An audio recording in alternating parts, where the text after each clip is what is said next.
the man to whom we turn. Sal Paolantonio was with us live. And Sal, as we watch this, I mean, there's so much conversation. What do you believe the Eagles need to do about their Carson Wentz problem right now? Well, they got to protect him first and foremost. From that first series, they couldn't protect Carson Wentz.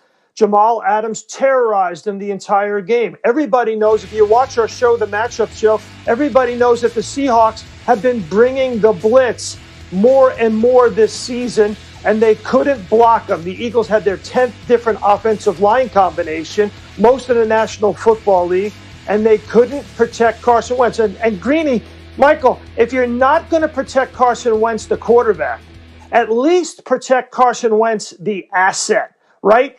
He's worth $59 million against the cap next year, in a year when the cap is going to shrink. You know he's going to be your quarterback next year. You know he's going to be on the roster. You got to protect him as an asset now. You've got to protect your future. And that, to me, means you got to put Jalen Hurts on the football field. Put him on the football field. We were wondering, the way they used him last night, exactly what the purpose of that was. He comes in, he makes one throw, he goes out. What are you suggesting they do with Jalen Hurts? Right, we heard it from Steve Levy in the booth. Somebody explain this to me, right? He kept saying, somebody explain this to me, how they're using Jalen Hurts. Well, they didn't use him. They misused him. And, you know, the bottom line is this. If you're not going to protect Carson Wentz, the quarterback, protect him as the asset. We know Jalen Hurts is more mobile. We know the offense will look a lot different with Jalen Hurts behind center. Give Carson Wentz a break from being terrorized. Let him hit the reset button. I'm not suggesting bench him for the long term. I'm just saying right now you can't protect him, and you got to protect him in the future.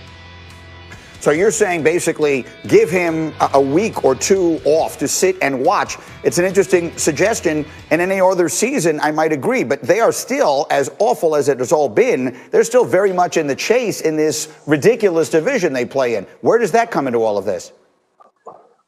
Well, I don't know about that, Michael, because when you look at this division right now, it's going to take 6 wins to get the division title.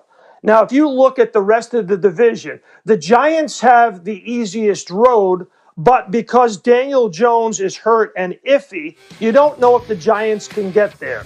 The Washington football team has the hardest road, but they're playing the best football, especially at the quarterback position with Alex Smith and the way Scott Turner is using Alex Smith with 3 running backs, and their defensive line is dominating the line of scrimmage. So Washington is playing the best football, but they have the toughest road. But you look at the Eagles right now. They're at Green Bay. No picnic. Then they come home and play New Orleans and Taysom Hill, and Sean Payton has had the Eagles number for years. Then they have to go to Arizona. Which one of those 3 games do you see them winning?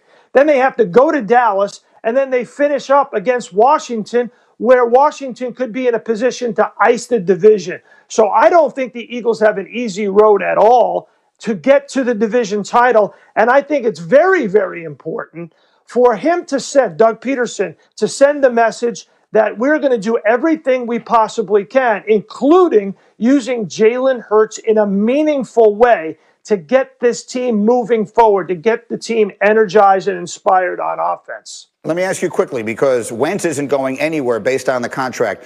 Is the seat that Peterson is sitting on secure, regardless of what happens the rest of the season? That's a difficult question to answer. And when you use the word secure, the answer obviously has to be no, right? If they win 3 games this season, in other words, they lose out the rest of the season, as Dan Graziano has reported, it's very clear to me, I am in agreement with Dan, that if you win only 3 and you go 3-12-1, I don't see how Doug Peterson can justify coming back. Now, obviously, he just won the Super Bowl 3 years ago. This is the guy who brought the only Super Bowl title, and he did it with a revolving door at quarterback. To me, he has been a magnificent coach in Philadelphia, but this is a difficult thing to defend. Sal Palantonio with the very latest on a very tough day in Philly. Thank you, Sal, for getting up with us early, as always. Let me bring the crew back in here. And Sal just ran through all the different schedules and all the different chances that our analytics give everybody. So let's make our picks. Someone is going to win the NFC East. So let's go through our picks, and you tell me who you think is going to win it, and give me a brief thought on why. I will start with you, Greg. Greg, who's winning this division and why? I might counter your argument, Greeny, and say that 3 teams will lose, and then 1 team will just happen to be standing up. I think it's going to be Washington. I think they have a quarterback that understands his place within the offense. They have some young stars. I think Gibson's come on beautifully as kind of that hybrid running back / wide receiver. Love McLaurin as a deep threat, even though they're not really using him as such right now. But I do think that's obviously within the offense. And then defensively, I think they have the most disruptive front 7. So I'm going to go with Washington right now, regardless of what they have lying in front of them. Jeff Saturday, who you got?